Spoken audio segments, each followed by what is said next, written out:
সুনামগঞ্জের অন্যতম দর্শনীয় স্থান হচ্ছে এই বারিক টিলা বা বারিক্কা টিলাও নামে পরিচিত। আর এই নীলাভ বর্ণের পানিগুলো মূলত জাদুকাটা নদী। ভারতের সেই উঁচু উঁচু মেঘালয়ের পাহাড়ের পাদদেশ দিয়ে এই জাদুকাটা নদী নেমে এসেছে। অসম্ভব সুন্দর এই বর্ডার। মূলত এখান থেকে এই দিকটা হচ্ছে ভারতের অংশ, আর এই পাশটা হচ্ছে বাংলাদেশের। সামনে রয়েছে পিলার। আর আমি এখান থেকে এখন যাব আমি সেই নীলাদ্রি লেক। প্রিয় দর্শক, নীলাদ্রি লেক যাওয়ার পথে এই একেবারে দেখুন বাপরে খাড়া পথটা নেমে পড়েছে। আর এই নিচু হয়ে যাওয়া এই পথ দিয়ে সমতল দিয়ে কিন্তু আমরা এখন ছুটে চলেছি নীলাদ্রি লেকের উদ্দেশ্যে। আর এই ডান পাশে যখন উঁচু উঁচু যে পাহাড়গুলো, মূলত সবগুলোই কিন্তু ভারতের মধ্যে, বাংলাদেশের মধ্যে কোনো পাহাড় নেই এই জায়গাটায়। ছোট ছোট যে টিলাগুলো রয়েছে সেগুলো ছাড়া উঁচু কোনো পাহাড় বাংলাদেশে নেই। আমি আগের ভিডিওগুলোতে বলেছি যে দেশ ভাগের সময় এমনভাবে ভাগ করেছে যে সুউচ্চ দর্শন, মানে একদম দেখতে সুন্দর সেই পাহাড়গুলো কিন্তু সব ইন্ডিয়ার মধ্যে, আর নিচু সমতল এলাকা ছোট ছোট টিলা যেগুলো রয়েছে সবগুলো হচ্ছে বাংলাদেশের মধ্যে পড়েছে। আসলে দেশ ভাগের সময় কে যে ভাগ করেছিল তাকে না পাইলে আসলে কিছু বলার নেই।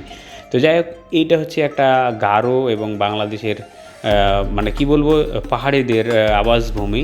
এখানে মুসলিম, গারো এবং অন্যান্য যেসব ধর্মের লোকেরা বসবাস করে থাকে তাদের বাড়িজন। এবং এই যে রাস্তাটি দেখছেন, এই রাস্তার সংযোগ কিন্তু এই সুনামগঞ্জ থেকে এসেছে এবং জাদুকাটা নদীর তীর থেকে। তো আমরা যাচ্ছি এখন সেই জায়গা দিয়ে। এবং দেখুন সামনে উঁচু উঁচু যে পাহাড়টি রয়েছে, এই পাহাড়ের পাদদেশেই কিন্তু সুনামগঞ্জের সেই সাদা পাথর।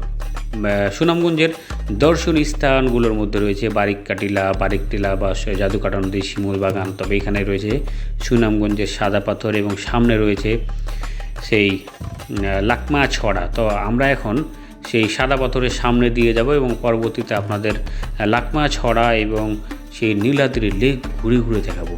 প্রিয় দর্শক, বাংলাদেশের অন্যতম দর্শনীয় স্থানগুলোর মধ্যে সিলেটের সুনামগঞ্জ অন্যতম। এখানে রয়েছে টাঙ্গুয়ার হাওর।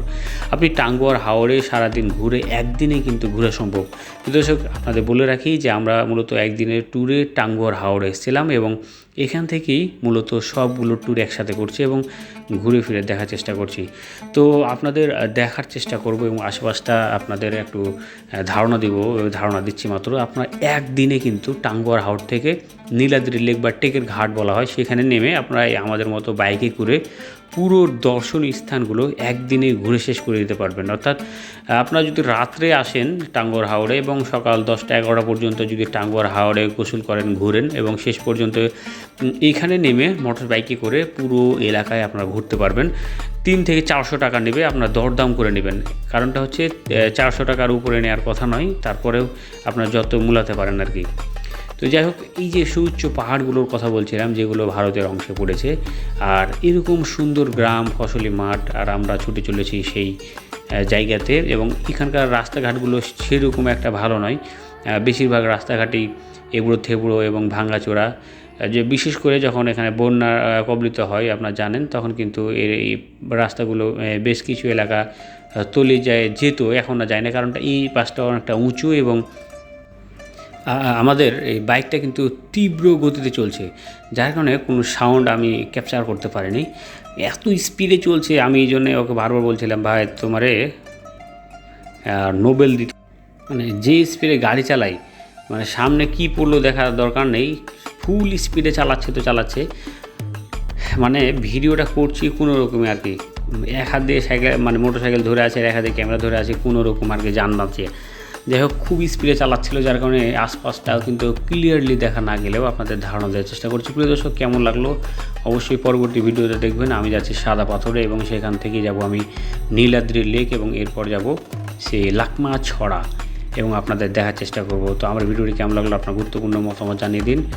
আর হ্যাঁ, যদি টাঙ্গুয়ার হাওর আছেন তো টাঙ্গুয়ার হাওর থেকে একদিনেই কিন্তু পুরো এলাকা ঘুরে যেতে পারবেন। তবে আপনাদের পার্ট বাই পার্ট করে দেখাচ্ছি আপনাদের দেখার সুবিধার্থে, তাহলে বুঝতে পারবেন এবং আপনারা ঘুরে যেতে পারবেন। আমার আগের পর্বগুলো দেখলে বুঝতে পারবেন। তো সবাই ভালো থাকবেন, আর শেষ পর্যন্ত দেখার জন্য আপনাকে অনেক অনেক ধন্যবাদ। আর আমি যাচ্ছি এখন সেই সুনামগঞ্জের সাদা পাথরে। সবাই ভালো থাকবেন, আর আপনার পছন্দের জায়গাটি কমেন্টে জানান।